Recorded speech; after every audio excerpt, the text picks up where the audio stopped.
समीर लाला सुबह जब शॉवर लेते हैं तो मैं चुपके से इनके कमरे में घुसकर खूब परफ्यूम लगाती हूँ। सारा दिन लड़कियां मेरी तारीफ करती हैं। निशी मजे से छोटे भाई को अपने कारनामे सुना रही थी। जब आए सिगरेट के कश लेते समीर के माथे पर बल पड़े। अच्छा, तो इस टीटी ने मेरे ब्रांडेड परफ्यूम का सत्यानाश किया है। अगली सुबह निशी आंखें बंद किए ठकाठक परफ्यूम छिड़क रही थी कि झट से बाथरूम का दरवाजा खुला और समीर बाथ टॉवल में बाहर आया। खौफ से निशी के कदम जम गए। शर्म नहीं आती तुम्हें? आंखें फाड़े मुझे देख रही हो? समीर की धार पर वो घबरा कर जाने लगी थी कि पांव फिसलने से वो समीर पर जा गिरी। समीर का टॉवल खुल गया और इसी लम्हे दादाजान कमरे में। वो इस वक्त कमरे के दरवाजे को खोलकर अंदर झांक रही थी। हाथ में अबाया थाम रखा था। अंदर दाखिल होकर इसने कमरे का जायजा लिया। अंदर कोई नहीं था। मुस्कुराकर आंखें घुमाकर वो बेफिक्र होकर अंदर दाखिल हो गई। हमेशा की तरह इसने सारे परफ्यूम उठाकर देखे और फिर मुंह बसोड़ कर रख दिए। फिर पूरे हक से अलमारी के पास जाकर खड़ी हो गई। इसे खोलकर इसे खंगालने लगी और फिर एक मॉडर्न तर्ज की शीशी उठा ली। इसे नाक के करीब करके इसने महसूस किया। मदहोश कर देने वाली खुशबू हैरत अंगेज थी। इसने आओ देखा न ताओ इस परफ्यूम को अपने अबाए पर छिड़कना शुरू कर दिया, जिसकी दिल फरेब खुशबू पूरे कमरे में फैलकर पूरे कमरे को खुमार आलूद कर रही थी।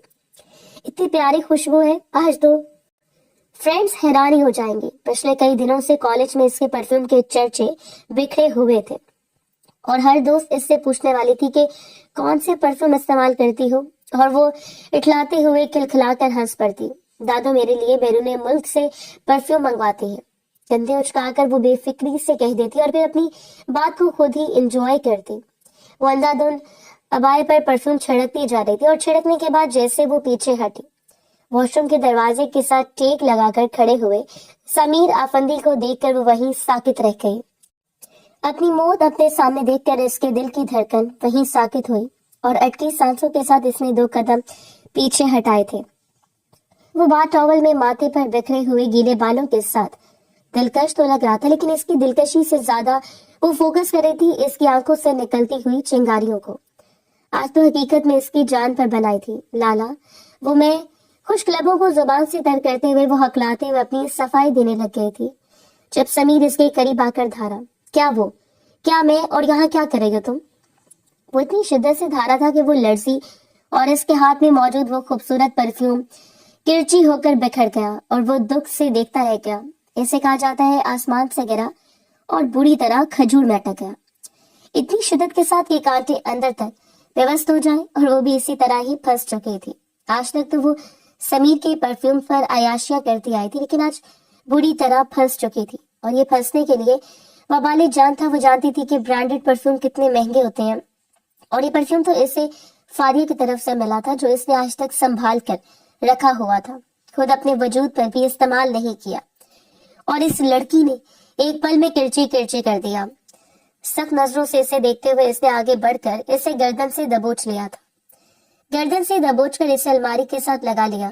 तुम्हारी हिम्मत कैसे हुई मेरे कमरे में आकर मेरे परफ्यूम्स उठाने के लिए? तुम्हारी औकात से ज्यादा महंगे हैं, और तुम जानती हो तुमने मेरी कितनी इंपॉर्टेंट चीज पर हाथ डाला है। इसे तोड़कर तबाह बर्बाद कर दिया। वो इसे घसीट कर अलमारी के साथ लगाकर गुस्से से धाड़ रहा था, जबकि इसके पाँव में बुरी तरह कांच पेवस्त हो गया। वो दर्द से सिसक कर रह गई।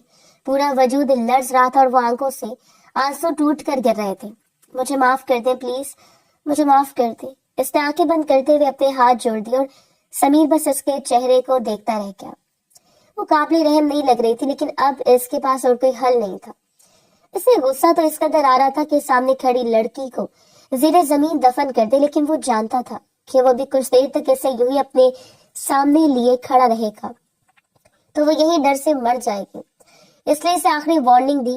वो हल्का सा इसके करीब झुका। आज के बाद अगर मुझसे मुंसलिक किसी भी चीज के करीब भटकने की कोशिश की तो अपने पैरों पर सलामत वापस नहीं जाओगे, और तुम अपनी पॉकेट मनी से रोज पैसे इकट्ठे करके दिनों के अंदर अंदर इस परफ्यूम की कीमत अदा करोगी, वरना तुम जानती हो मैं तुम्हारा क्या हशर करूंगा, समझी तुम? आंखें मीच कर इसने फौरन इस बात में सर हिला दिया। इसके अलावा और कोई चारा नहीं था। कुछ बैद नीति के सामने खड़ा शख्स इसका सर फाड़ देता। फरार मिलने पर वो जल्दी से इसे पीछे करते हुए वहां से गुजरने लगी थी, लेकिन पैर में होने वाले जख्म की वजह से लड़खड़ा कर गिरी और गिरते हुए इसका बाजू भी खींच लिया। वो दोनों बुरी तरह एक दूसरे में उलझ गए। वो नीचे फर्श पर गिरी हुई थी, जबकि वो इसके ऊपर इसके वजूद पर बाथ टॉवल लपटा हुआ था और सहमी हुई नजरों से अपने ऊपर झुके हुए इस शख्स को देख रही थी, जो चेहरे से इसकी तकलीफ का अंदाजा लगाने की कोशिश कर रहा था। लेकिन गुस्सा किसी तौर पर कम नहीं हो रहा था और अचानक दरवाजा खुला और जहांगीर साहब अंदर दाखिल हुए। अंदर दाखिल होते वो साकित रह गए थे।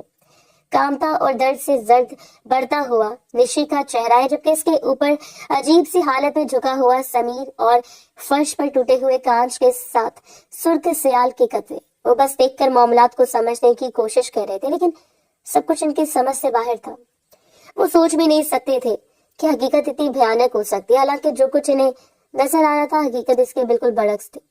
जहांगीर खान को अंदर आता हुआ देखकर वो पीछे हटा और खुद को संभालने लगा। शर्मिंदगी के आसार इसके चेहरे पर भी नमूदार हुए थे, और ये सब कुछ भी सिर्फ और सिर्फ इस लड़की की वजह से था, क्योंकि इसने जहांगीर खान की आंखों में बदगुमानी को पढ़ लिया था। जहां पहले इनके दरमियान ताल्लुकात खराब रहते थे, हम मजीद एक वजह मिल चुकी थी। जबकि वो दर्द को संभालते हुए वही फर्श पर सीधी होकर जहांगीर खान को देखने लगी, जिन्होंने सहारा देकर ऐसे खड़ा कर दिया था। इन्होंने कुछ भी पूछने की जरूरत महसूस नहीं की, बस तासुब से अपने पोते को देखकर मुलाजमा को आवाज दी थी और इसे हुक्म दिया कि फौरन निशी को इसके कमरे में पहुंचा दिया जाए। वो बहुत खौफजदा थी। तकलीफ की वजह से तेज सांसें और चाल में लड़खड़ाहट इसका सारा हुलिया एक अजीब ही तर्ज को जन्म दे रहा था, जो कि बिल्कुल ही गलत थी, लेकिन फिर भी कुछ भी अंदाजा लगाया जा सकता था। जहांगीर खान इसके जाने बड़े और सुर्ख नजरों से समीर का चेहरा देखते रह गए। मैं सोच भी नहीं सकता था कि तुम्हारी गैरत इस कदर मर चुकी है कि तुम अपने घर की औरतों पर बुरी नजर डालोगे, वो कह गए। और समीर ने खुद को संभालते हुए पुश्त फेर ली। वो खुद को आईने में देख रहा था, पुश्त पर बाजू बांधे। इसका अंदाज जहांगीर खान के मुकाबले में कुछ अजीब सा था, और इसके अंदाज से जहांगीर खान मजीद सीखपा हो गए।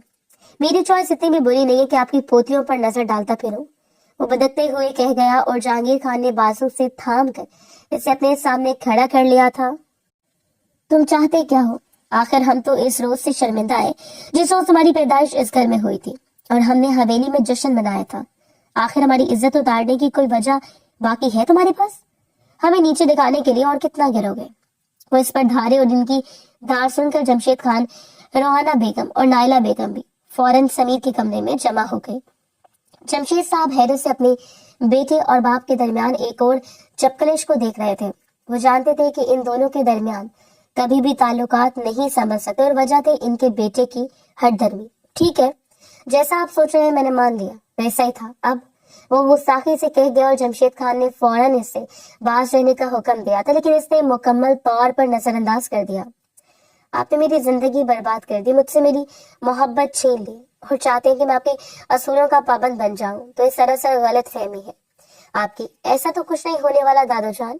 और जहांगीर खान का सन्नाटेदार थप्पड़ इसके चेहरे पर निशानात छोड़ गया। तुम्हारी एक गलती को हमने नजरअंदाज कर दिया था और सिर्फ अपने खानदान की इज्जत बचाने के लिए खामोशी इख्तियार कर ली, लेकिन अब मैं हरगिज खामोश नहीं रहूंगा। हाँ, जो करना चाहे कर ले।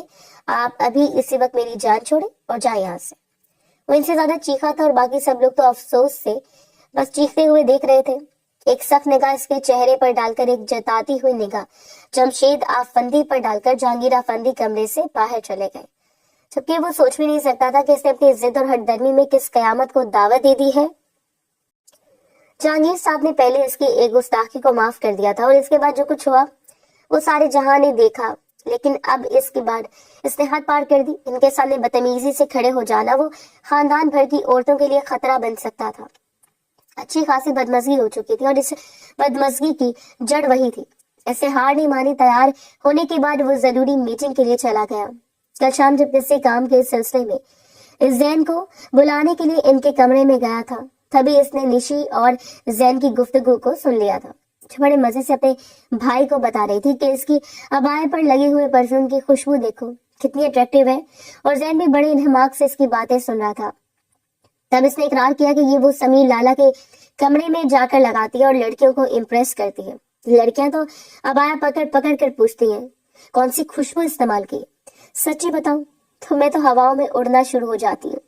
वो जैन को बता रहे थे और समीर दरवाजे पर रुक गया। यहाँ तक तो बात ठीक थी, वो इसकी परफ्यूम इस्तेमाल करती थी और वो इसे रोक देता या फिर डांट डपट कर इसकी इस्लाह कर देता। बगैर इजाजत के किसी के कमरे में आना और किसी भी इंसान की चीजों को हाथ लगाना इखलाकियात के खिलाफ होता है।